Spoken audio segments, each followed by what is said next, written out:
to tell you tonight. And part of our community stability project is going to be dealing with food insecurity in the western part of Northampton County in particular. We have identified a great need there, and we'll be talking a little bit with you about that tonight. We'll also be talking with you a little bit more about using some of these ARP funds to help seniors in their homes, especially with renovations. It's very important to help low-income seniors with renovations in their home to make that home a place where they can stay as they age. And finally, you know, there's a lot of talk in the Lehigh Valley about the problems that we have and very little action. But this county is, throughout the pandemic and even before, has been very decisive and taking action, not just sitting around with pizza and talking about problems, but actually taking action. And tonight you're going to hear about an incredibly exciting partnership that we have most of the way down, about 3/4 of the way down the field with Habitat for Humanity to start to address one of these most important problems that we face in the Lehigh Valley and Northampton County specifically, and that is workforce housing or affordable housing. So you're going to hear about a very exciting project we're going to engage in with Habitat for Humanity. You're also going to hear about, there's some ridiculously high percentage of Americans that believe in angels, and I think I met one. She's with us here tonight. Her name is Gwen Didden, and she's the executive director of the Berks Housing Authority. And we have had a devil of a time trying to find a partner for the Northampton County Housing Authority, and we believe we've found one. So you're going to hear from Gwen tonight in her presentation. And finally, you're going to hear about our Cdbg program and this vital program that helps income-eligible municipalities with some of their most basic needs. So we're taking action. I don't know if anybody ordered a pizza, but tonight we're addressing needs throughout our community, and I'm looking forward to hearing some of the presentations. Thank you, sir.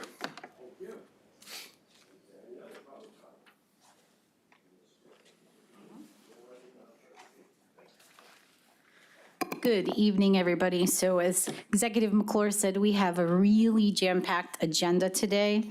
I'm going to start by going down our list regarding the ARP funding for the community stability projects. We have a lot of special guests in the room tonight. The first project is with Habitat for Humanity. So we have a extremely rare, unique opportunity to venture into a partnership with Habitat to acquire 11+ acres of land in Forks Township that we want to develop for affordable housing. This will be mixed dwellings, so we will have some townhomes, we will have some manufactured homes, we will have the traditional stick sweat equity building done by Habitat and their array of volunteers. The income requirements on that will be as determined by HUD, and we're looking for a hopeful project start date of spring 2023 until we can get all of the deed restrictions done and the RFPs put out for the construction and engineers and those type of things to get the project going. Councilman Lott, prevailing wage will apply to these projects, just so you're aware of that. We will be working directly with Habitat to utilize their database to market the opportunities and find the eligible potential future homeowners. And so with that brief overview, I want to turn the opportunity to speak more about it over to Jessica, who is the Executive Director of Habitat.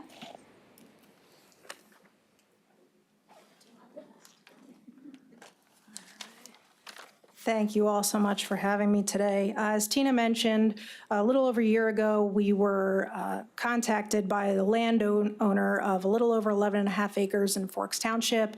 This gentleman has very much a love for Jimmy Carter, and Jimmy Carter is very much connected to Habitat for Humanity. And he had this opportunity to go to a for-profit developer, and he purposely chose not to because of the want to leave a legacy for his love of Jimmy Carter. So he came to Habitat, and he said, I have this 11 and a half acres. I would like for Habitat to take it on and make sure that there are families within Northampton County and Forks Township that have affordable housing. I think we really all experienced this during COVID. We see the need just increasing. I know that I've had many conversations with Executive Lamont McClure about, that need within the county. We see it all over the place. And this is a once-in-a-lifetime opportunity, I think, for all of us. And so I take it seriously. I know the county does as well, to make sure that we're offering families affordable housing here in the Lehigh Valley and specifically in Northampton County. So our process through Habitat, because many of these families would go through our program as well, is that we vet the families, we market the program. Our program is also 0% interest mortgage, so that keeps the house affordable for families over a 30-year period. The number of families we're seeing coming to us in need of what the county and Habitat will be able to offer moving forward is huge, and it just keeps increasing over time. We know that now the interest rates are going up, but the housing market is also still going up. Houses are now worth more than they used to be. So again, this is just an opportunity for 65-plus housing units in a partnership with Habitat in Northampton. Once-in-a-lifetime opportunity. You don't have many landowners who have 11 and a half acres who want to make that type of deal or donation to Habitat and Northampton County. So I'm happy to answer any questions regarding the project itself. Thank you. A very exciting presentation. Is there any questions? Yes. Yeah, it sounds ambitious. I guess my first question with the 11 acres is, what is the zoning at that location? Is it high density? Is it agriculture? First and foremost, that's a issue. Yep, the landowner has already gone through the zoning process and had it approved for 65 units. Right now, it's set up for a medium density, mostly condos or townhouse style in units of 4, 5, and 6.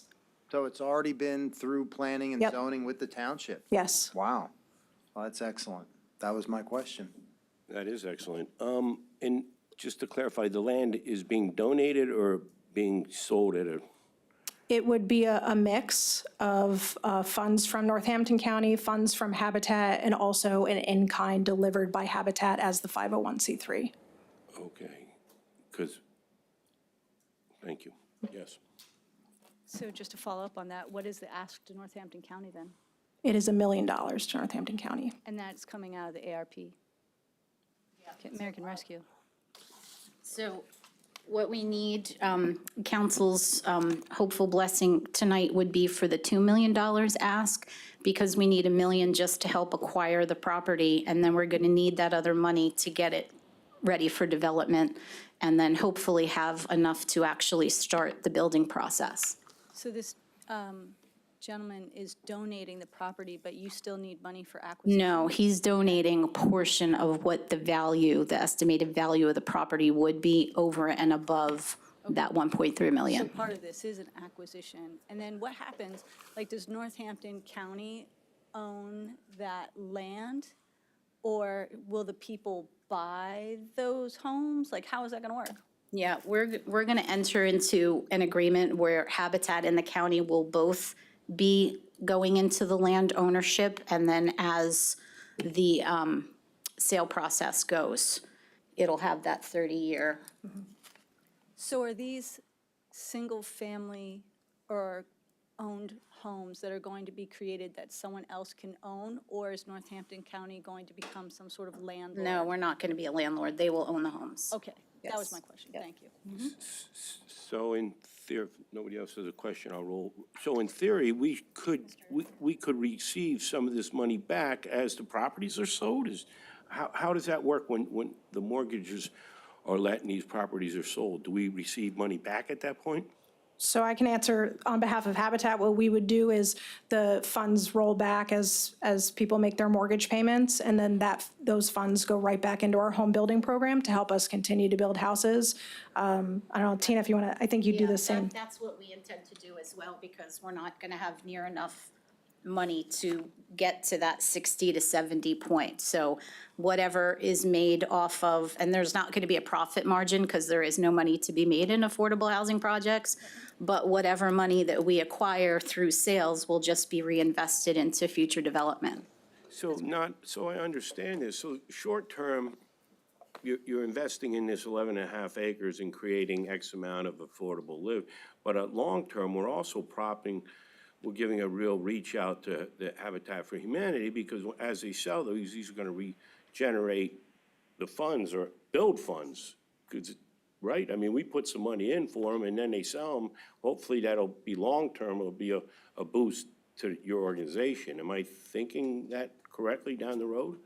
Yeah, we would have a certain amount of funding into the project as well, and the in-kind, to make sure, again, that we have ownership in the property. I think unlike the county, Habitat actually holds our mortgages. So yes, over the 30-year period, the funds that come back from that would roll back into our program, therefore creating additional affordable housing for families. So this really could kind of work upon itself. Somebody, did JP have? Where exactly is this going to be located in Forks Township? It's off of Kesslerville Road.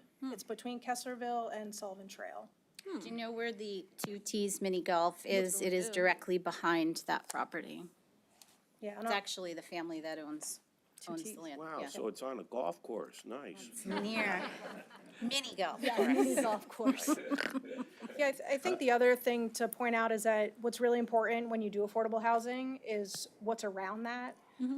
And you have the college atmosphere from Lafayette, the fields right across. You also have the Weiss supermarket that you can walk to.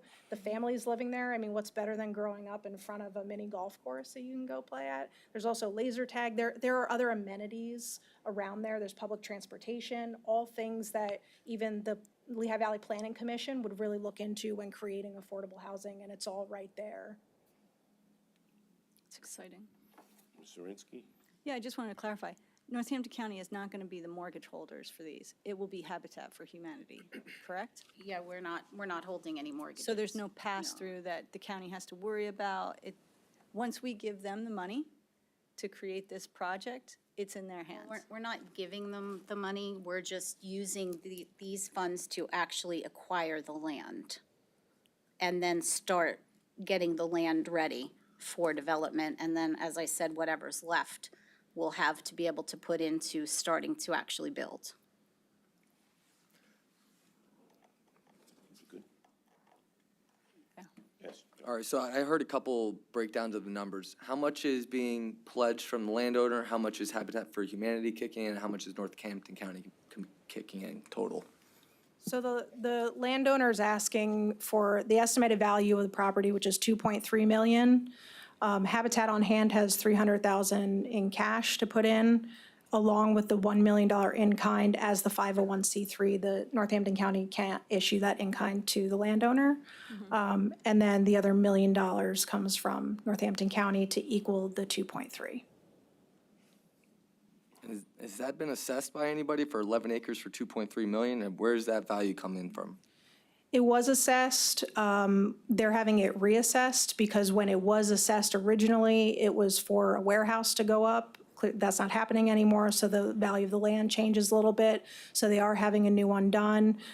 Also, we were advised as part of Habitat that we should also be having a separate assessment done on our own, just to make sure that that is the actual assessment, as we're the ones giving the in-kind for tax purposes. Yeah, an appraisal, sorry. Yeah. It's appraisal. A land not appraisal. assessment. Okay, seems high for multi-residential, 2.3 million. That's the only thing that seems concerning to me. But I can say that based on what Habitat has seen and looking at properties at this point with just land that can be developed, it's pretty standard. You're looking we at, have it here. yeah. Yeah, a lot of times you're looking at about 50,000 per parcel. The breakdown of this would be 35,000 per parcel.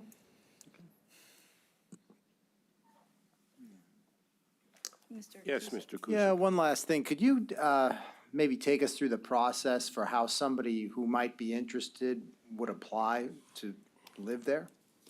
Sure. So we go through our process based on what Habitat International does. We income qualify a family. Along with income qualifying them, we also make sure that they have steady and solid employment and have an employment history. We also do credit check on them. We have standards. All credit scores have to be over 600. And then for our program, families put in sweat equity hours. So every person on the mortgage would need to put in at least 250 volunteer hours, either helping to build their own home, working at the restore. The whole purpose for that piece of things is that it gets the family involved in the process, along with the volunteers and anyone else who's out building. It also trains families what it means to be a homeowner. They learn how to fix things on their own. They learn how to build their own home. There's much value in that, as most of us know. If we have to call a subcontractor to do the work just to get them out, it's, $150, $200. They don't have to do that because they know how to do those things that they're learning on our sites. So the family goes through that application process, all things that we go over during that application. We also do a home visit with them to see where they're currently living, to make sure that there is actually a need for housing. Again, what people are paying in rent right now is sometimes outrageous. We see families come in paying $1,200, $1,300 for a one-bedroom apartment, and you've got 5 people living it because that's what they can afford. The standard Habitat house is 3 bedrooms, 1.5 bath.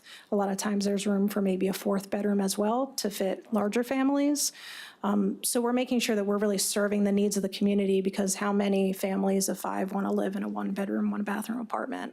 And on average, our families are paying $950 a month for a 3-bedroom, 1.5 bath. That's awesome. So that's, again, keeping it affordable, helping our neighbors. We go through that entire assessment period.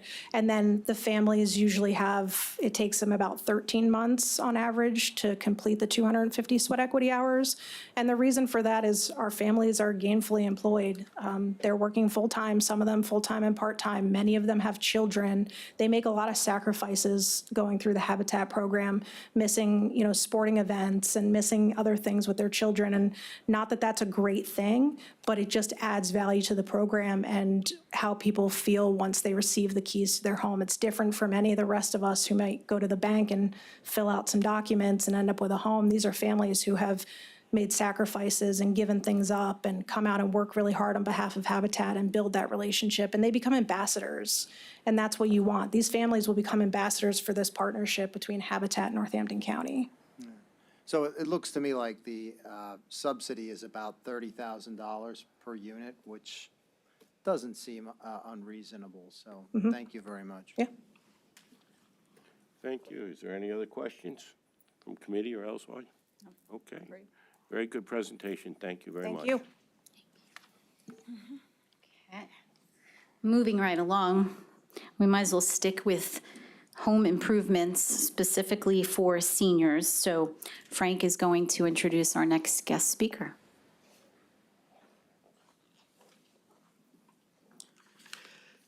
Good afternoon, committee members.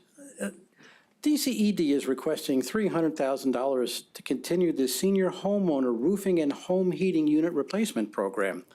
A little background on this. For over the last 5 years, DCED has developed with our partner, Community Action Committee, a home improvement network of contractors. This home improvement program developed with CAC, and with additional funding, our program can reach the goal of 100 completed home improvement projects. Our program has trained contractors, and we now have over 18 contractors involved in our program. We've trained over 50 workers that now form the nucleus of our home improvement program. So let me introduce Chuck Weiss from CACLV.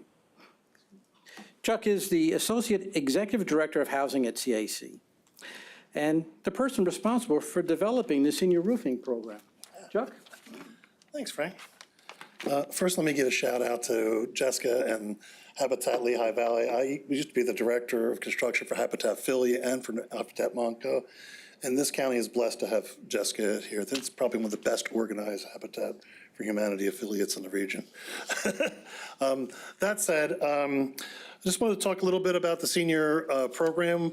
I get on average about 4 to 6 calls a week from senior citizens throughout Northampton County looking for things to repair. Most of these people have a budget of about $1,600 a month, and they're calling me about a roof that's going to cost $8,000 to $10,000 to repair. Often we get in there and we find other problems with the house as far as mobility. They need high-rise toilets, they need grab bars, they need sometimes a door widened in order to get a wheelchair into a bathroom. These are all things that this program would provide. The roofing program, in about 6 months, we got 10 units, and I got another 5 or 6 in operation right now. And we're spending funds as fast as we can get them. The roofing programs are usually accommodated. We actually try to also get some other funds in there from other funding sources to patch ceilings, to get rid of mold remediation if there's problems like that. But for the senior citizens, there's also a lot of other things. There's usually, the houses are older, they don't have the money to maintain. Most of them are on fixed incomes. And we find electrical issues, we find lead issues. Sometimes the lead issues are important because they're watching grandchildren. So we are able to bring in some of the lead program money for those kind of things. So we do mix program money into different jobs and try to make it as efficient as possible all through our office. But having a dedicated program to serving senior citizens in the region would be a really great thing. We're easy at 65% serving senior citizens as it is right now, 65% of our projects. And I think as soon as we're pretty much pushing this program, that number will go up because we're already doing outreach to senior citizen centers. So in part of our normal inspection, we'll go in, we'll do an electrical inspection. We do a quick lead inspection. We have an XRF gun that shoots the lead. It's kind of cool. And we'll also inspect bathrooms, inspect living conditions. We'll partner with the county if we think there's some kind of thing where healthcare people should be inside the house or things like that, or social workers. We'll also work with our HVAC needs. We often find that they have a boiler that's antiquated, or they have no air conditioning, and we can also sign them up for some of the LIHEAP programs that we also manage. There's a crisis program this summer for air conditioners, and we've already served, I think, about 100 senior citizens with that. In summary, it's what we would like to do is really focus on the roofing, HVAC systems, electrical systems, and plumbing systems in the senior citizen homes, and then we can kind of fill in the gaps with our other programs. So, any questions? How do seniors find out about these resources, and what's the process? They come from all different directions. We do a lot of outreach with groups that are serving senior citizens, veterans groups. They have often called their townships or counties. We have pretty good established relationships with most of the building inspectors. We have building inspectors come to me and say, hey, a tree fell on this family's roof. I'm going to have to condemn the house if they don't get the tree fixed. They don't have the money, and they're senior citizens. So we get out there real fast. We'll get the tree removed. We'll put a quick patch so that the inspector's fine with, and then we'll put it into the program and we get a roof replacement done. Sometimes you don't need a roof replacement. Sometimes it's just a section of the roof that needs replacement from a tree or something. Mm-hmm. But other times we'll do a full roof replacement, mostly because they're very old, the roofs, and they're in bad shape. But a lot of it is from building inspectors, township officials, and calls to the county, let alone the other calls we get from social workers and other things. Why, if a tree fell on someone's roof, why wouldn't their homeowner's insurance pay for that? Sometimes people don't have it. They've already paid off their mortgage. Oh, so they don't have. They may not have homeowner's insurance. One of the first things we do is we get them insured. Oh, that's good to know. Yeah. So what we'll do is we'll go in, there's programs that we can get them insured. And if they have insurance, sometimes their homeowner's insurance requires a $2,000 deductible. And they just don't have the money for it. Sorry about that. Senior call. Is a senior call? Yeah, so someone would just call either their municipality or the county. Yeah, they often call the county or the municipality, or they'll talk to a neighbor and the neighbor knows about us and things like that. Since we started the program, these kind of roofing programs, they get legs, The word gets out and people start knowing, especially building inspectors and county and township officials. And then we get, when we first started, we were really pounding the pavement to get people to know about it. And now I'm getting, I get inundated with calls. After every rainstorm, we probably get 15 to 20 calls. do you prioritize the tickets that you get, or is there a ranking system? Pretty much what we do is we try to do first come, first serve as being fair, but then you will have situations where the houses there's got a big giant hole in the roof. It's not a little leak, you know? Yeah, you gotta do that one. So, and if especially if there's a health or safety concern, then we're going to prioritize those houses. Okay, great. That's great that we have a program like that for seniors. Yeah. I know it's really important. And it's not like an emergency program. We're not out there fixing it the next day. We still have to go through Yeah. our process of getting approvals. But we can go out there and tarp a house immediately, put plywood and tarp a house and that kind of thing. Great, thanks. Thank you.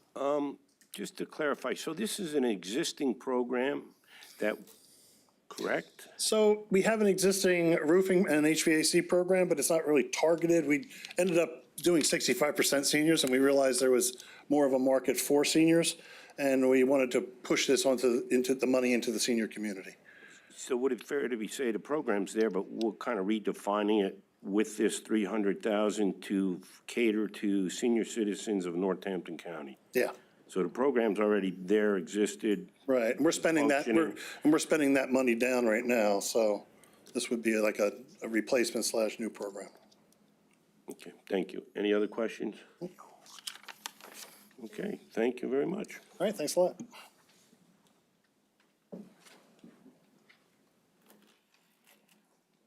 Okay, next we get to switch to food. So a little bit about this plan. As some of you may be aware, we recently completed a food hub in the Slate Belt area with the mission of love. And so now we want to focus on the western portion of the county. So the request for $300,000 will go directly towards these efforts. We have folks from Second Harvest, which will give you some more information, but this will consist of 9 communities that will be able to address those insecurities in Bath, Chapman Borough, East Allen, Allen Township, Moore Township, North Caddy, and Northampton Borough, and Lehigh Township, and Walnutport. So this hub that we're expanding on is already in existence in the borough of Northampton. I don't know, are they here tonight? No, she's okay, we've had calls with the person who runs the Northampton Borough Food Bank, and they are ready and eager to expand their hours and bring on some more volunteers that they have at their capacity. So they are ready to take action. And we have Allison, who is the executive director of Second Harvest, who is going to give you an overview of the plan. Hello, everybody. I have some handouts for y'all. Bring around.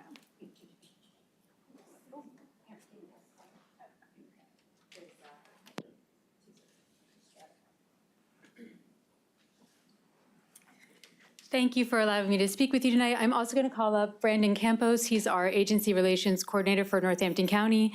I've only been in this position for about 4 months, and while I've learned a lot, he's working directly with the agencies and could probably answer some additional questions if I cannot.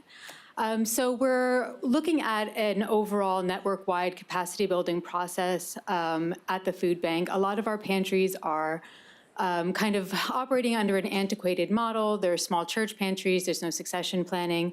At the same time, we have seen the need for food just explode in the first 6 months of this year. We're looking at about a 60% increase in people served across our entire network, which is 6 counties. So in Northampton County, which you can see the counties on the map that we're looking at addressing more of a rural need.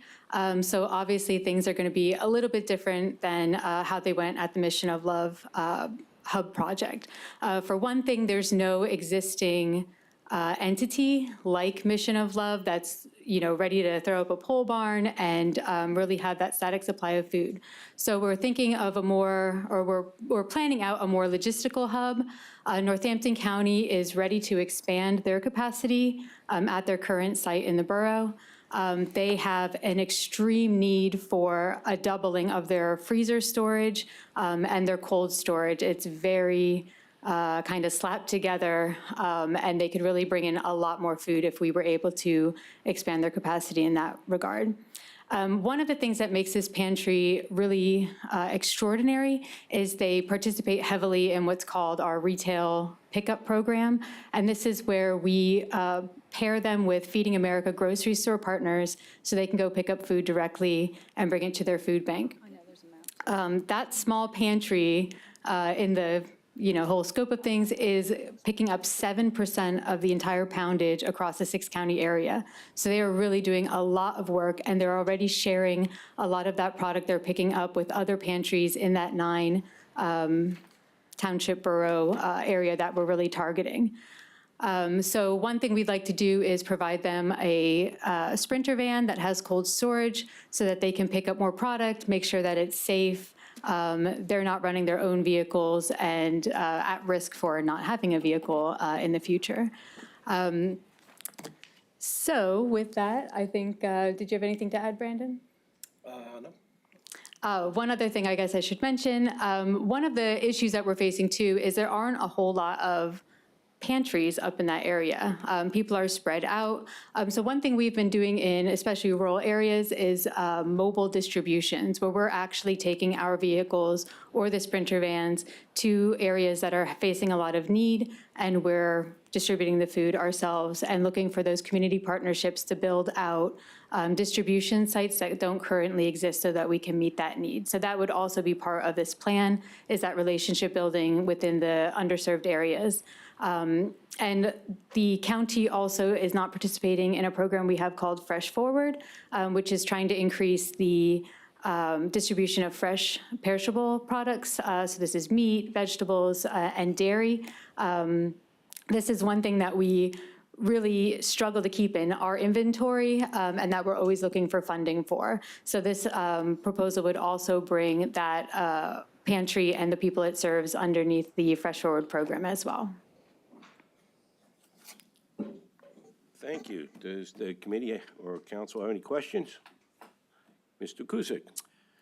Yeah, I think this is a good program. I guess my question, though, is while there are people in need, are you also educating them as to the availability of programs like SNAP or school lunches, and how does it all fit together? Absolutely. Well, as you know, or hopefully know, the food bank is underneath the umbrella of Community Action Lehigh Valley. So we absolutely do link them to other programs that are available through the bigger agency. We have 2 dedicated staff members who are doing SNAP outreach. One is remote-based, and she takes calls and enrolls people right away in SNAP. She does an eligibility intake and then helps them enroll in SNAP. And then our other SNAP outreach coordinator is bilingual English-Spanish and actually goes to the pantries to let people know that SNAP is available and enroll them there. We're also working with Food Policy Council and Buy Fresh, Buy Local and the counties to increase participation in the Farmers Market Nutrition Program, which is happening now and is extraordinarily underutilized. That also is a benefit through the WIC program as well. So we are moving our entire pantry network forward, looking at, what are the wraparound services that we know exist and we know that people who are seeking food are also looking for, and how can we create these sort of community hubs and informational hubs for people. Yeah, and I mentioned the school lunch program. Is that something that you educate people to as well? I think the school lunch program is more school district-based. That is sort of out of our hands as far as percentages of people and eligibility. Through the Food Policy Council, which is also under our umbrella, there is a huge effort to promote especially summer feeding programs. We work closely with United Way and the school districts on that. Is there any other questions? Seeing none, thank you for the presentation. Thank you all.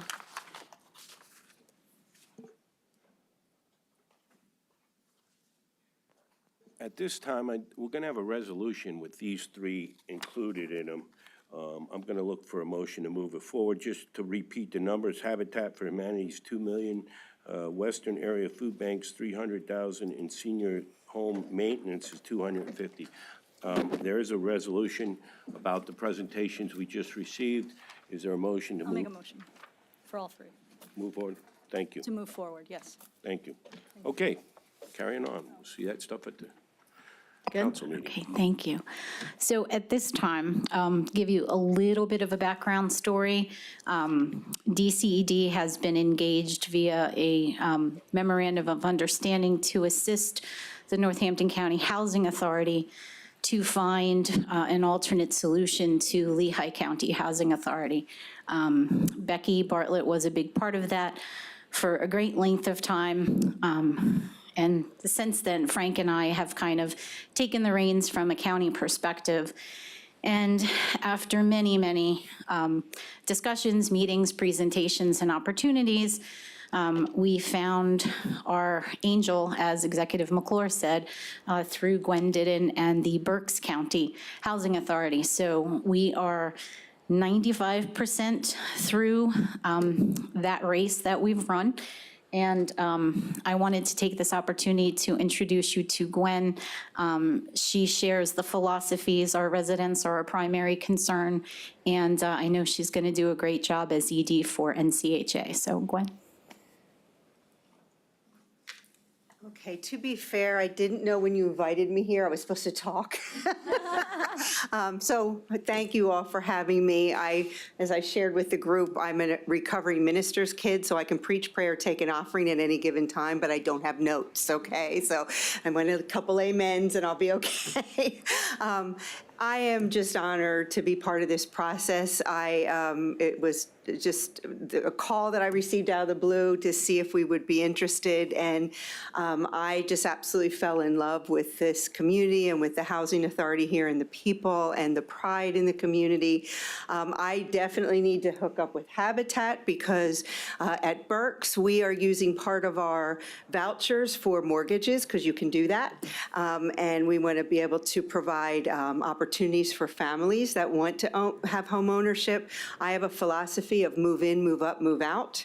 I, too, had a voucher once upon a time, came out of a really rough situation. It had a short time to it allowed me to keep my family together and get my education. And I sort of made this kind of inner vow when I first went into the Housing Authority to get a voucher, and I said to the God of my understanding, if you help me to keep my family together, I'm going to give back one day. And I had no idea it was going to lead me to this chair. And now I get to do this in 2 counties.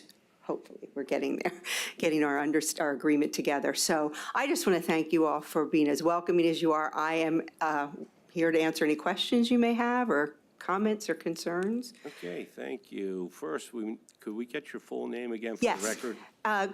My government name is Gwendolyn Didden, but Gwen Didden either way. Didden is how you spell it. Thank you. I guess I'll start off. So what does the partnership mean? So what HUD is sort of leaning towards these kind of regional partnerships of housing authorities that are of similar size. We're a little larger with our public housing and a little smaller with our housing choice, but we're about the same size. And even with our census, I think Berks might have a little bit more than Northampton, but we're very similar in what we do. What I'm seeing is as these housing authorities, these public housing, as they age, they're taking more, tending to, and more money. So HUD, who doesn't really want to necessarily be in the real estate business anymore, is saying, let's combine the resources so we can sort of share the administrative costs, but still be able to put the money back into the properties and keep the housing authority strong. So I'll be half-time here, half-time in Berks. I have a team that some of the team will be here, but my heart and my goal is to build capacity for Northampton County, to build your team here as efficiently and as effectively as we can for wherever it leads. If it's to build it and hand it back to the community, so be it. If it's to continue the partnership, I'm open for wherever the process takes us. I am just concerned about making sure we're there for the most vulnerable. We know there's always going to be the poor among us, right? So we're going to have adequate and safe and affordable housing, but also those opportunities for people just like me who had a housing choice voucher one upon a time, used my family self-sufficiency money to buy my first home, ended up going to grad school, and now able to make an impact in my own community, and hopefully I can help your community in that way as well. Thank you very much, and thank you for working with us. And I love the backstory. So often, the backstory is, what motivates people is very important, and on how they do their job. So I love the backstory too. Thank you. Ms. Zirinsky. Thank you. So I want to ask how this partnership differs than the partnership that we had with Lehigh County.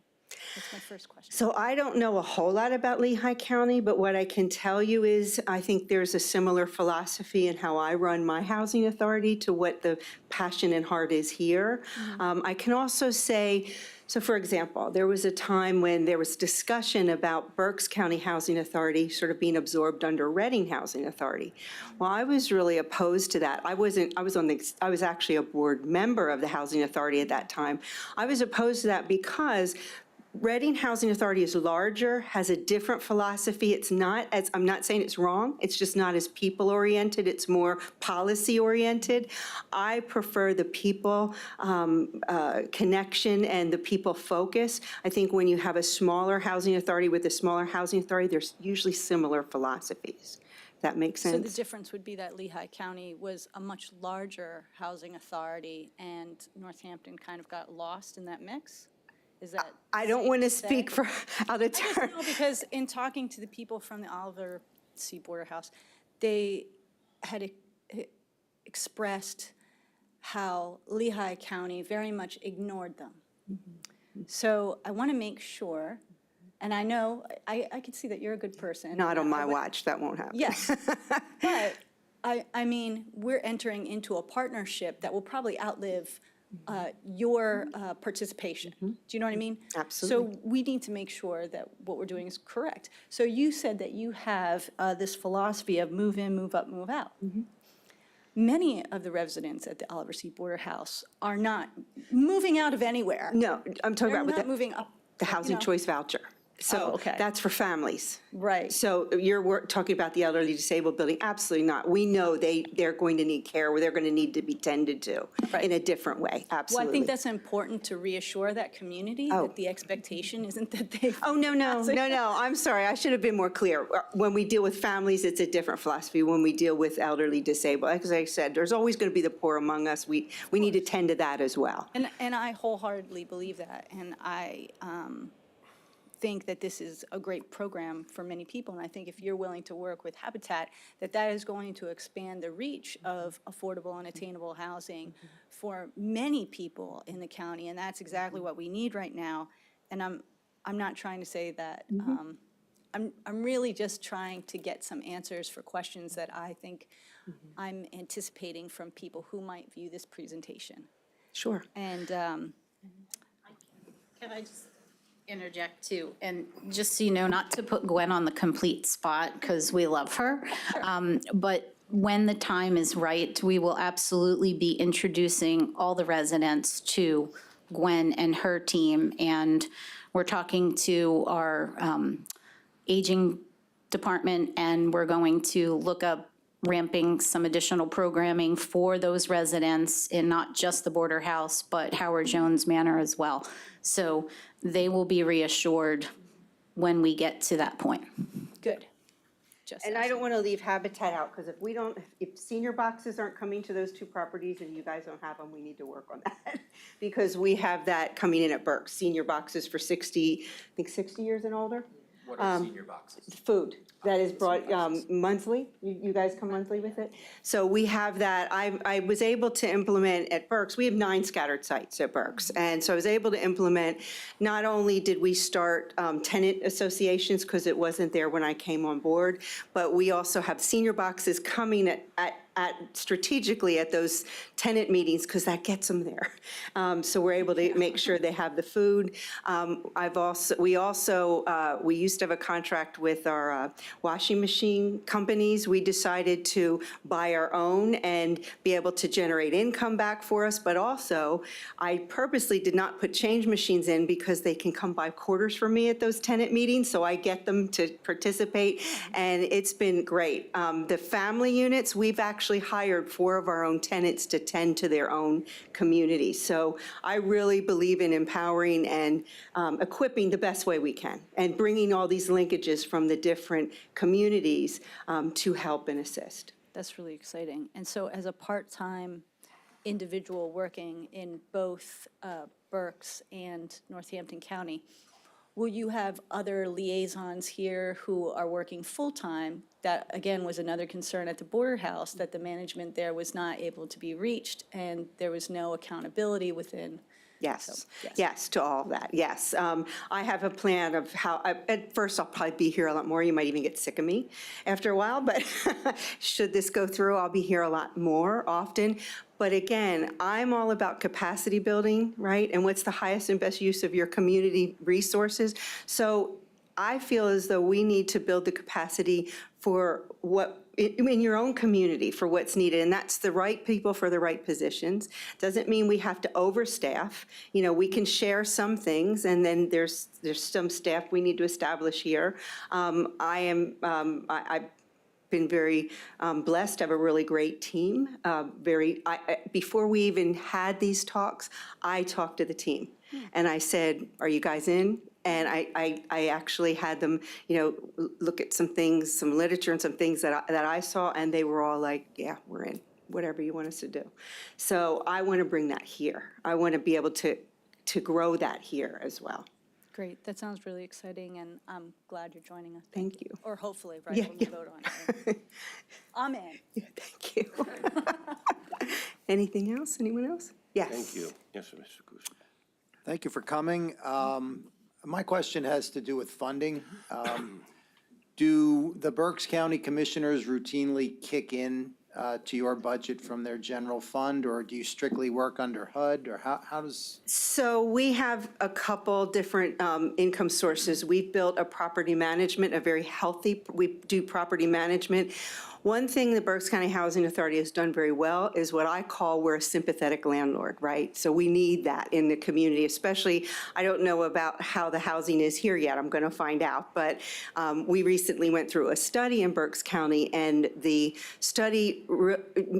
result of the study said we need 45,000 new housing builds to meet the demand in Berks County. So housing is really scarce in Berks County, let alone lower income, workforce housing, anything like that. So we're working really hard, being that sort of a low-income developer too at the table with what we've been able to make with our property management budget. So we're working, we want to be that force there. We also, for the most part, as far as what we do in our public housing, that's strictly funded by HUD. And I have to say, the German in me can be very frugal, and I can do a lot with a little. And I really believe in how well can we do something with our resources and pull in what needs to be pulled in. The other thing in my career, I've been in housing in many different ways, and I've learned where there are some really great resources and grants and free money for things like this. So it is, again, that capacity building. It's great we have the Housing Authority, but we're very healthy financially because of those abilities to bring in those funds. Yeah, I mean, that's good to hear. One of the issues that we've had here is that upkeep of the building. Yes. Sometimes yeah. what we get from HUD just doesn't cut it. So what I've said is, don't be afraid to come to this body and ask if you need something. Thank you. Our, Thank you. you know, ultimate responsibility is to the residents. Absolutely, absolutely. And I've been to both buildings. When I first was asked, had a field trip one Sunday. It was a beautiful Sunday. I came up and just drove around the buildings. I wanted to see them and get an idea of what we would be possibly stepping into. And I have a lot of vision and a lot of hope that it's not going to happen in a month or two, but we will get there. Absolutely. That's great. I will just tell you, my philosophy, my team's philosophy is, we don't want to give somebody a unit that we wouldn't live in ourselves. So we put a lot of effort into making them safe and as appealing as we can. Yes, Mr. Ackman. I just wanted to ask you, you had mentioned about splitting between now, knowing that Berks, it's not contiguous. I mean, it's a drive. You cross the Lehigh County, the urban area and the hinterland, and then you get into Berks. It's been alluded to that, in fact, one of the big problems we had with our partnership with the other county we were with was the idea of maintenance, the idea of oversight, people not being available. And I think, frankly, that was probably the biggest issue we were facing. And I know you said you have a plan and you're going to be doing this part-time. And Ms. Zirinsky alluded to also the fact that the one big problem at Border House was the manager was supposedly either not there or their door was locked or whatever. So you feel confident, even though, I mean, from a pragmatic standpoint, you know, here's Berks, here's Northampton, and I imagine it's going to be a challenge at first, maybe all the way through, but you have a confident in a plan that you have. So if I may, first of all, I will commit that if we take this on, Northampton will never be our afterthought, ever. And that's the kind of the sense I was getting. Again, I will build capacity because it doesn't make sense to ask one of my maintenance men to drive an hour and 20 minutes to change a beeping fire alarm battery. That's not going to happen, right? So we need to build the capacity and hire the correct maintenance team here that is from here that can make sure that part is being tended to. Coincidentally enough, one of my, I guess I call him one of my stellar staff members, actually lives in Lehigh County and drives to Berks every day. So his wife will be very happy to let him be here as much as he wants to be. And I've already asked him, is this something he'd be willing? He's like, yes, I would love that. And he actually is my, what we call management aide. So he takes care of all of my elderly and disabled buildings. So it's almost like, this is a no-brainer to me. You know, everything's sort of been, the stars have kind of aligned. My follow-up is this, and I think part of the problem, and again, I'm not going to speak to what our residents got from the other authority. My past was just that we had an authority, then it changed and went to Lehigh. And, sure. And so now this is going to be a new one. That the times have changed, and I don't think all of our residents understand the laws now and the fact that at one time there was a population in the homes that was one type of population. The laws have made it now where it's more open to more people, different types of people. And what I heard when I've heard some complaints is things that we have no control over and neither. But we do. We do. You mean in terms of we deal with this in somebody has Berks, too. disability or somebody has gender? So we have, first of all, I think being there and being visible and being accessible and looking for those, you know, teachable moments with your tenants Right. too, to help them. You know, I think the fact that you don't, one of the things that impressed me when I walked through the first building is Oliver, what's the house? Oliver Border House. Thank you. Was you walk in the front door and there's this beautiful office that's built there and it's just locked up and dark and doesn't seem to have any presence to it. If I were living in a 75-unit apartment building and I was older or frail and you know, different people were coming in and I had nobody to you know, talk to me about my fears, that would be a problem. If that were my mother living there, that would be a problem, okay? So we do this at Berks as well. I have a strong relationship with our mental health system, and I did talk to Tina. I said, listen, I've lived in Berks most of my life. I worked in Lancaster for a while, but lived in Berks most of my life. I said, I don't have a lifetime to schmooze my way up to the top. I said, so get me all the leaders we need to talk. Because what I do when I have somebody who's off their meds or is intimidating people, there's a defense in the landlord-tenant law that talks about peaceful enjoyment. And if you're not going to be med compliant and you're going to terrorize people, you don't have the right to do that. You have got to be willing to have peaceful, everybody gets to have peaceful enjoyment in that building.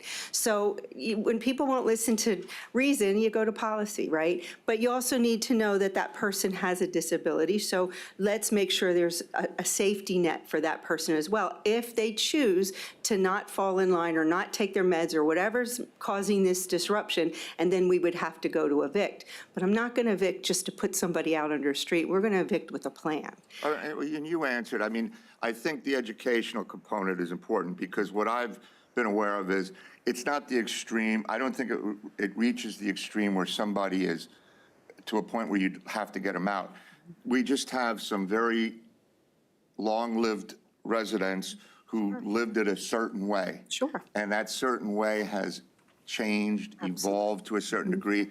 So it's more of a, you have to accept the fact that this and this. And I think it's really an educational process. And in fairness to the residents, I don't know if that ever was done with them. So I think that, you know, the educational piece is very important, and I'm sure you'll follow the law, but obviously you're not going there to try and have somebody evicted. No. So, and I don't think some of the cases I've heard about don't get close to touching the spot where it's an eviction. It's just something we are not used to, and that's can be powerful sometimes with a group. Yeah, and if there's that's just, all. even just for the optics, right? So even to know that there's somebody in that office and the light's on and the shutters are open and you can walk in, you know, even for that, it gives you a sense of comfort, right? And so that to me is very important, that we have somebody there.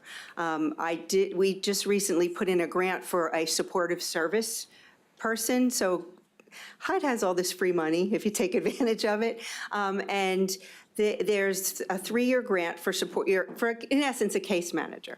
So we just put in for that, and I talked to the HUD rep that we're working with and said, if we would go into Northampton, could we put a 3-year grant in next year for them? We're not going to be able to make it this year because July 17th is the cutoff date, but could I do that for them? So there's a full-time supportive service case manager that's fully funded by HUD that you can have in your property, right? So there's ways to be able to meet those needs if you are willing to put in the work and you know, do what you need to do to meet those needs. Yes. First, I want to make a comment, and then I have 2 questions. I think we've heard more from you in the past few minutes than we heard for the other board ever, and the whole time I've been on council, so that's an improvement. I know would I say, talk out a of the lot, I'm gate. sorry. No, I see that as a compliment. Oh, thanks. Because we heard nothing from them, even when we asked them questions, so I think that's good that you're here and you're talking. How will the transition occur, to the mechanics of it? Like, we agree, and then how long till you come on board, and then it's a working, functioning group? So for myself, I'm ready to pull the trigger sooner than later because I need to start hiring the right people for the right positions. I need to get ads up here. I need to be here to interview, network, do what we need to do. But I think the part that, since I came on a little late in the game, I don't think it was May when I was reached out, you all reached out to us? Maybe April, May, something like that. And so we're hoping to get a little bit of transition time. I know we keep hearing about this August 1st drop dead. If we have to do it, we do it. Failure isn't an option. I'm hoping we can get a little bit more of transition time from the housing authority that's leaving. But if we don't, we don't. And we do what we got to do. And I can answer too. So as of right now, August 1st is supposed to be the drop dead date for transition, but I'm not a board member, and our board president of NCHA will be at the county council meeting to address council as well. They're asking for an extension to the end of August. Tina, they'll be Tonight, here yes, tonight? Okay. yes. Michelle will be with us tonight, hopefully.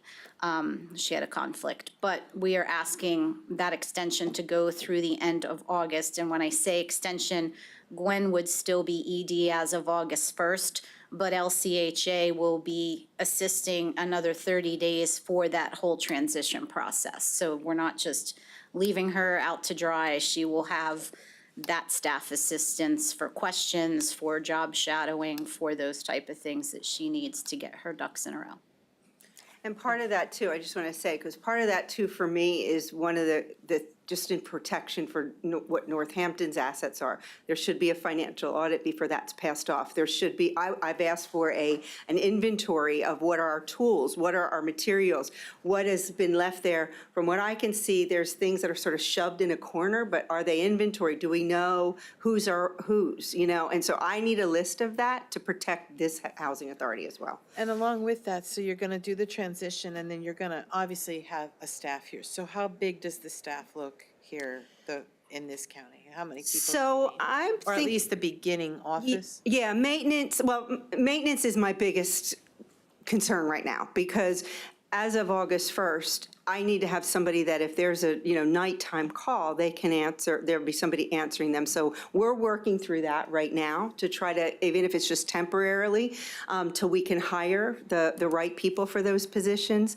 because that's going to be an issue. I don't ever want the seniors to feel like I'm calling and nobody's there to answer. So we want to make sure that's in place. In terms of the office, I have a housing choice voucher coordinator who is phenomenal. And she is actually going to be half-time Berks, half-time here, and then she is an assistant right now in Berks, so we're looking for that assistant here in Northampton County. I do know there's something, you do a family self-sufficiency program, you have several specialty vouchers, so we need to look into, is that being tended to? I don't even know that's been, so we need to audit all these things. I would like to be able to have that management aide here. Jim, my guy who lives here, might want to be here all the time. I'm not sure yet, although I might have to fight you guys for him because he's really good. But, so would have that. I would want to have the supportive service. I do have a support service coordinator that I can do part-time here and part-time there in Berks until we can get that grant going here. She wants to establish and develop the program. I will be here at least Mondays and Thursdays right now is how I've cleared my schedule, but if I need to be here more, at first I can be here more. One thing that was good about the whole COVID experience is we learned to do a lot remotely, and if I play my cards right, I can, run my office off my phone sometimes, I was going to ask, where would you be housed? Both places. So I haven't In the county, in your office, or? No. Oliver Border House. Will be there. Will be her main The base. hub, That's yes. where the biggest office space is for all of Gwen and all of her staff. Okay, and then the last question I have is, so do you participate, at least in Berks County, in other boards and alliances? Because as you're speaking, I'm thinking Bethlehem City has a pretty big homelessness task force project. So will you then become part of those entities and working, because again, it's not just you managing houses, but there's people without houses that need to get into programs like yours. So, yeah, I have a big personality, so I'm good with whatever you guys need me to do. As long as I have enough time to do it, I'm here. You or your agents, I mean. Yeah, not we just you. like to connect. We like to be part, we want to leave here better than when we got here, right? I did feel that way in Berks all the time. I want to leave Berks County better than when I arrived at birth, right? So, for me, I think that's all part of the give back. I did send my resume. I think Tina has it, has all my different boards, and, I've run many nonprofits. I used to run 6 counties for legal services. I taught landlord-tenant law. So, I have a lot of reach and a lot of, hopefully, to give to the community to help strengthen that. And I'm really already gleaning some really cool things you all are doing here, and I'm bringing it back to Berks. So I'm hoping we can cross-pollinate a lot of things that we're doing. Yeah. Thank you. Is there any other questions from committee? Thank you for the presentation. It's a breath of fresh air. It's hopefully we can move along and continue with this optimistic outlook and Thanks. take care of our community. Thank you. Thank you so much. Thanks for the time. Well, I'm glad everyone is excited as I am. So we have next, Mr. Brooks is going to go over the list of our 2022 Cdbg recommendations for you.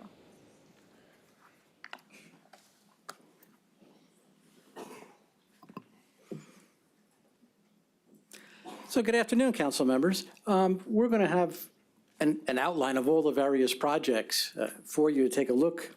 So this year for 2022, for our Cdbg program, we were funded $2,170,520.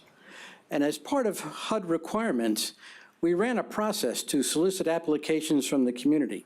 The process started during February 2022 with notices to the public and public hearings held and applications due on May 26th.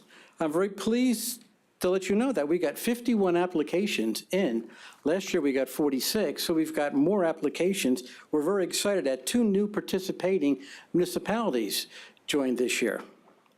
So 32 applications are recommended for Cdbg funding. If you look at your sheets, you'll see all the ones with Cdbg recommendations are in the green boxes. 13 of those applications are being fast-tracked with funding from other sources that we have. And then 6 applications were referred to other grant programs. So, and those are in the tan-colored boxes. So in all, DCED is working on these applications and believe that we have funding solutions for all 51 applications.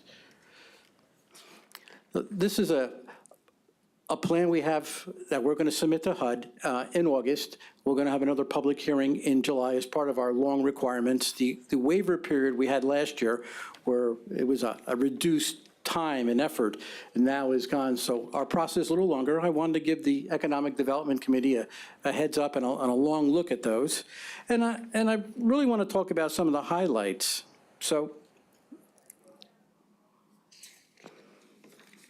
this year's funding highlights, if approved, will repave roads in 5 municipalities, provide water main and sanitary sewer line replacement in 2 municipalities, address stormwater runoff, and increase ADA access in 4 municipalities, replace flooring at a senior center and windows at a homeless shelter. In the city of Easton, funding will address some blighted properties and then acquire them. Using this funding towards senior agency needs, we'll fund 2 agencies addressing our residents' food insecurities. One agency has a program involving Northampton County low-income and homeless families living in shelters. There's a Books for Children's program, which we're going to fund. So those are some of the highlights from all the applications. Again, we have a long process. There'll be a resolution that you'll be able to take another look at and approve during the August meeting. So if there's any questions on that, you can always ask me more questions back in August, but I would certainly like some questions right now and all those various programs that we have. So Thank you, Frank. Is there any questions from the committee? Yes. Oh, I'm on the committee. You want to take committee first? Or? No. I think it looks really comprehensive. I just one thing, nothing from the city of Bethlehem at all? With our program, the city of Bethlehem is a separate entitlement. They get their own funding. So that's why you don't see any Bethlehem on there. Thank you. You know, because I always look to be equal. I see Easton. So, okay, thank you for answering that. Is there any other questions from the committee or council? Yes. So, Zorinsky. so on Section 3 housing, the only money that you're giving or allocating is to Northampton County Housing Authority. Correct. And what is that for? Well, for their startup costs, computers, servers. Oh, for like the office equipment? Absolutely. One time, because we don't think they're going to have enough equipment right there. So we want to make sure we have money so they can start up and have a chair to sit on. Valley Housing owns that stuff. And they're going to back up the truck. So Yeah. I didn't realize that, because Yeah. I know, I've seen that Excuse me. office. So they're going to need some startup capital, and we thought that was a number that might help bridge the gap during the transition so they can get on their feet and up and running. But, you know, to Mr. Cusick's earlier point about what the Berks County Commissioners do, not much. And the reason for that is Pennsylvania law prohibits counties from operating housing authorities. It's very clear you can't operate a housing authority. So basically what the county does is it starts a housing authority, it appoints its members, you all confirm them, and then they're off on their own, doing their own thing and spending their HUD money. and not county money. Our obligation here is really a moral one that we're seeing through. So there probably won't be a continuing financial obligation to the housing authority. At least it's my hope that there isn't, but we need to at least at the beginning provide some transition. So this Sorry, is, Frank. is for an operating cost, and it's not like a salary or anything like that? That's correct. Okay. Kevin, one more. Very good. Yes. Thank you. And the gold shaded ones are ones that we're not funding, but you're referring to other places, correct? There's only, Because we're not going to be giving money to the Valley Housing Authority if we're, but I see that they asked for money, so you're going to, refer it back to them. They have the money to do it. and will they then refuse to replace that roof in No. Wind Gap? No, they won't. Because it's being requested at the time that they're still in charge? Yes. Thank you. Or else. It's not so much a question as, I guess it's for Mr. McClure or for Tina. If we hit this, whatever that drop dead date is for the housing authority to, you know, they're done. If they leave stuff behind, that's tough for them. I mean, in other words, if, let's say that, I don't even know, something silly, a filing cabinet or 3 or 4, and the date has been hit. If they don't get their stuff out of here, possession is 9/10 of the law. Well, I'm just saying, I mean, we're not going to wait around for these people. It's not like they've been prompt in the past. Mr. Heckman, I think that's why Gwen said she wanted an inventory, so that we really wouldn't be, you know, that's mine, I'm keeping it. No, I think we will do what we can at the county level, one, not to violate the state statute that we can't operate a housing authority, Right. but we will do what we can to assist them in the transition period because we expect they're going to need a little bit of assistance. Yeah, I mean, there's no harm, like if our people, Public Works, were to help move something in or out, I don't think somebody's going to come down hard on us for. I don't think so either. I anticipate we probably will need to provide a little bit of that kind of support in the transition phase. Okay. I won't let that, the state can come after me. I won't let this project fail because I know, I guess it was some just. stuff needed to be moved. And you know, there's, part of our problem's been just contact and getting them to do certain things. And I'm just thinking, I don't even know what they have left in these buildings or what they don't. But if the time comes and the new director wants to put something there and they haven't gotten their things, I'm just wondering, do we keep them or do we put them out on the sidewalk? Well, that'll be up to her. I But think you're right, it's not our call, it's her call. it'll be up to her. She'll be Gwen will be our executive director. That's her call. Well, I support whatever call you make, Yeah. whether it's taking possession or throwing them out on the sidewalk. My guess is Gwen will default to collaboration.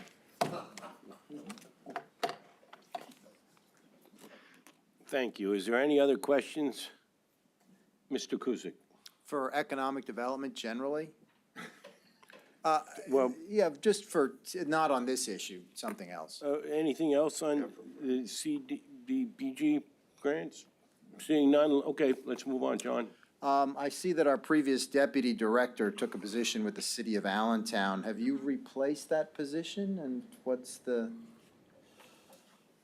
We have an announcement for you tonight about that. Okay, well, Is there any I'll other look questions that look won't be forward answered to right that. now? Yeah, okay, well, we'll look forward to that. It was just disappointing to see where he went. Anyway, the other thing I wanted to bring up is I received a couple of emails from Wilson Borough folks regarding the Wilson Park project. And then I believe Mr. Spadoni sent us some correspondence yesterday.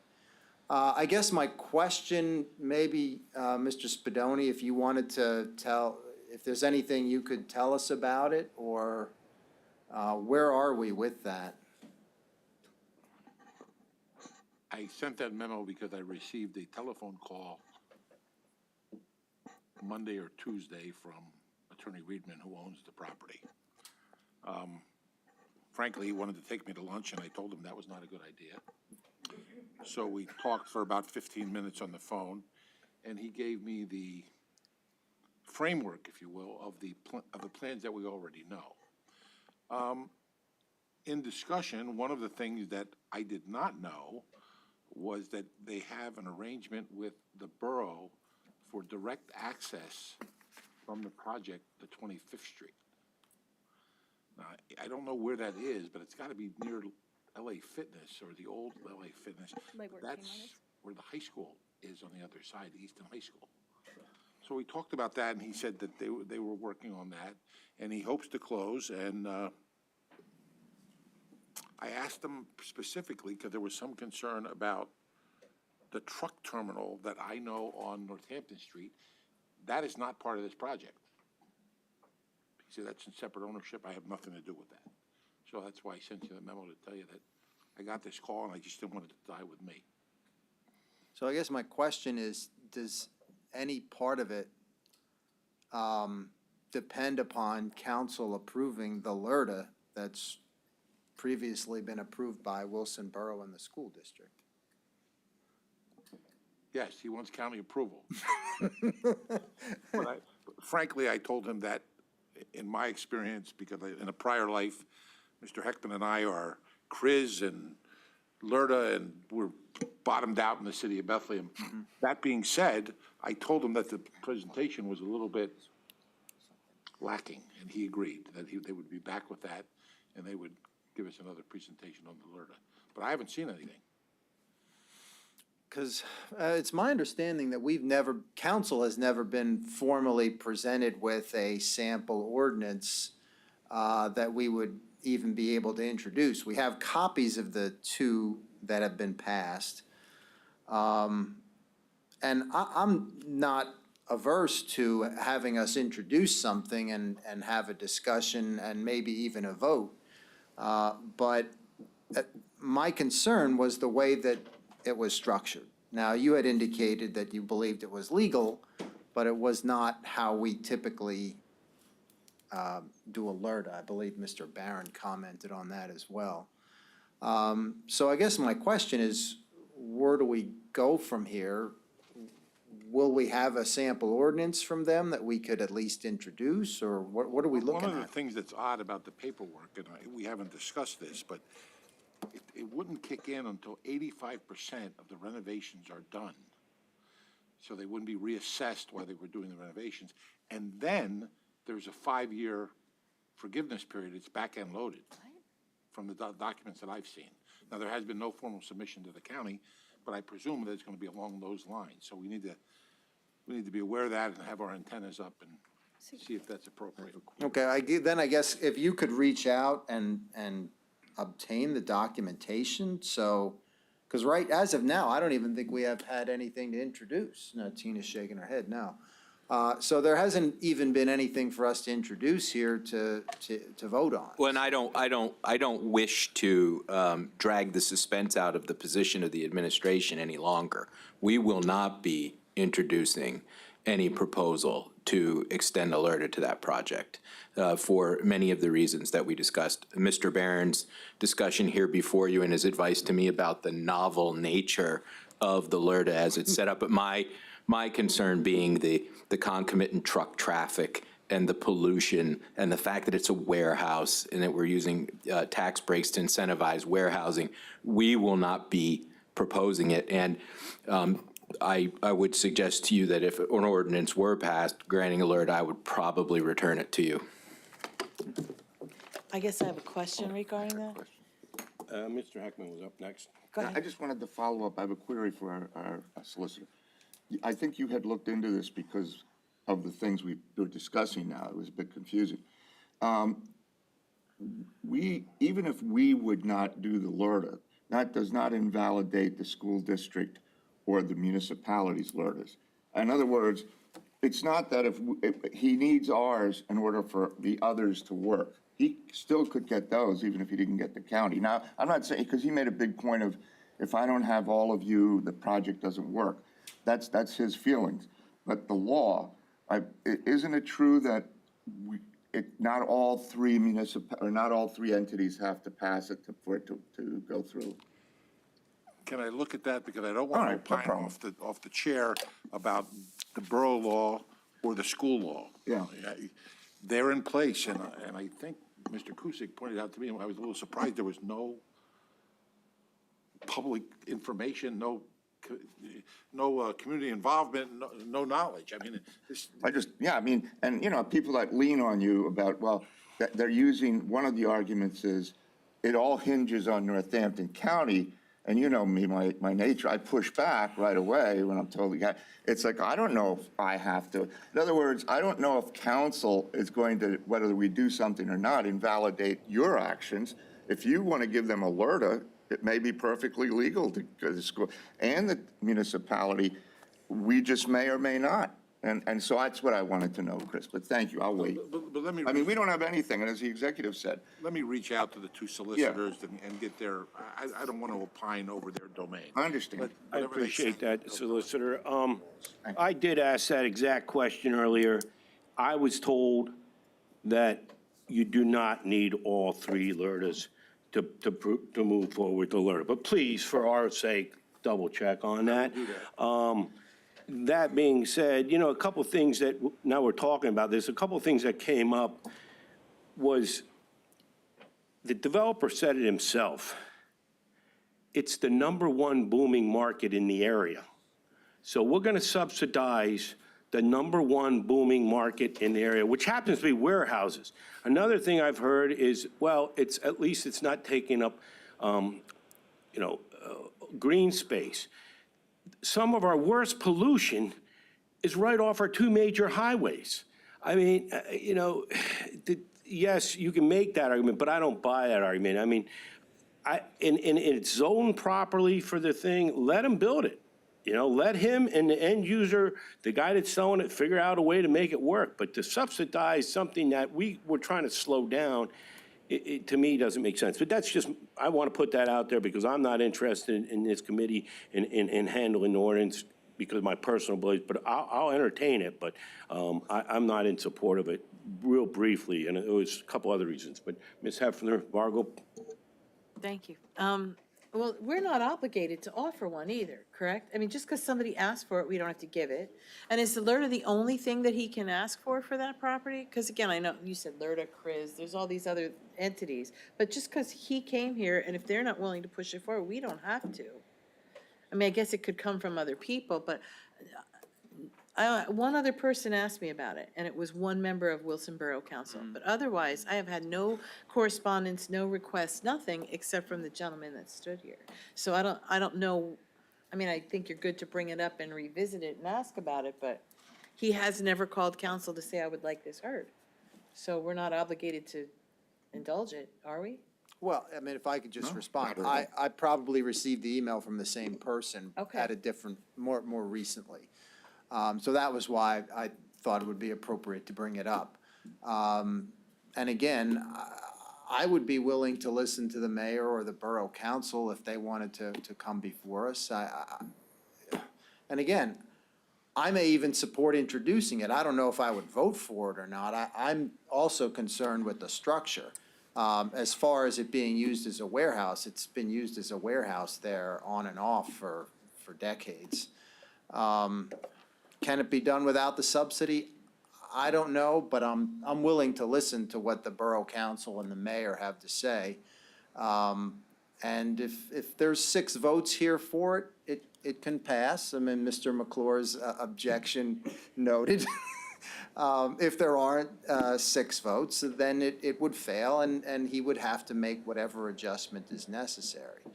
But the question is whether or not we want to at least entertain a vote and introduce some sort of ordinance. That was the impression I get from the correspondence I received from the Wilson Borough Council member.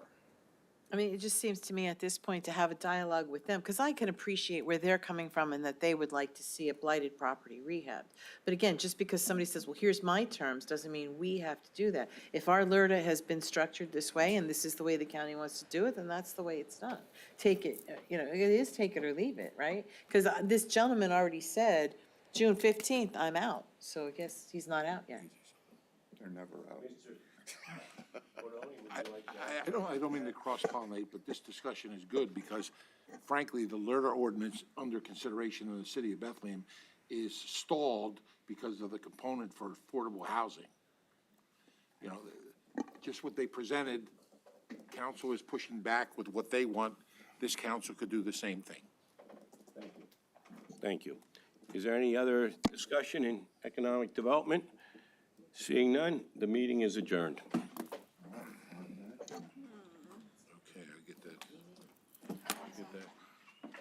Did you bring a pizza or anything? No, would you like me to call Grubhub and have it delivered? Because I'll do that. No, that's it. Steve Barron only brings I'll fall, if I eat 2 slices, I'll fall asleep. No, I think he, I don't know. Good, because we do that at all of ours, and it makes it a no-brainer to me. Why do we not? I have no idea. But we are. Makes sense.